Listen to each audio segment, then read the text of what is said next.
Now let's consider a situation where we have three variables and three equations.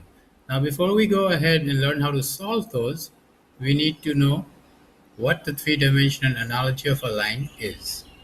You can pause the video and try and guess what it should be. So let's look at it. If you have one variable like x equals 2, that's a point because it's in one dimension.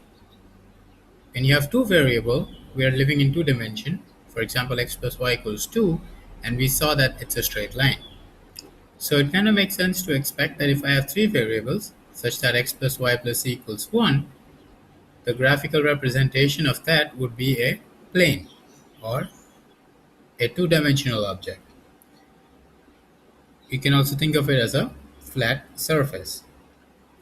Now in two dimension we have four quadrants, and in three dimension we have 8 octants. Here's how you can visualize them.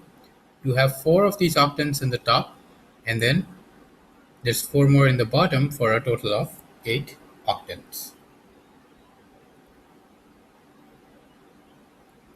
Now let's begin by considering the different ways in which two planes can be drawn. It's pretty much same as what we had in the two line scenario. The typical case being the planes are parallel, no intersection. The planes intersect and the intersection is a line. To visualize this case, you can consider an open book. The two sets of pages are planes, and the place where they intersect is the spine of the book, which is a line. And the planes can be coincidental, which means there are infinitely many intersections. So far so good. Now the question is, what happens if I throw in a third plane? Okay.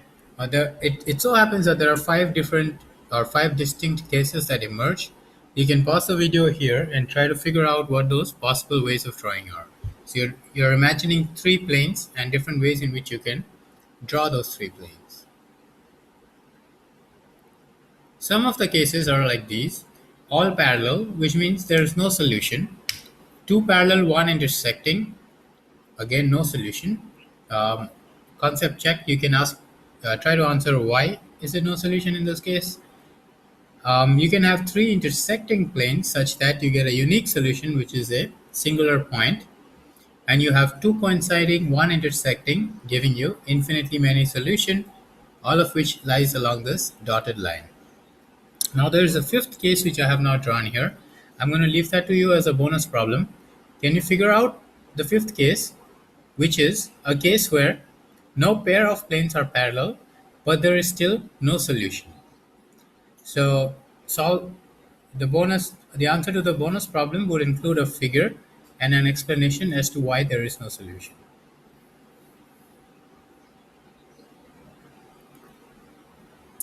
Now geometrically we saw that the intersection of 2 planes is a line. Let's look at it algebraically. Here's a picture of 2 planes. Again, this is geometrically, and the place where they intersect is this dotted blue line, which is a line. Now let's look at what happens algebraically. Consider x plus y plus z equals 10, 3x minus 2y plus 2z equals negative 2. We follow the same approach that we learned previously in the 2 variable case. That is, we try to eliminate one of the variable by multiplying the first equation by 2. We end up with 2x plus 2y plus 2z is 20, 3x minus 2y plus 2z is negative 2.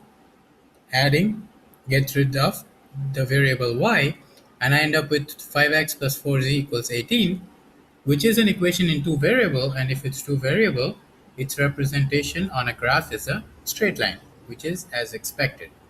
So what we see here is our imagination of 2 planes intersecting giving a line is consistent with solving the equation of the plane and getting an equation of a line.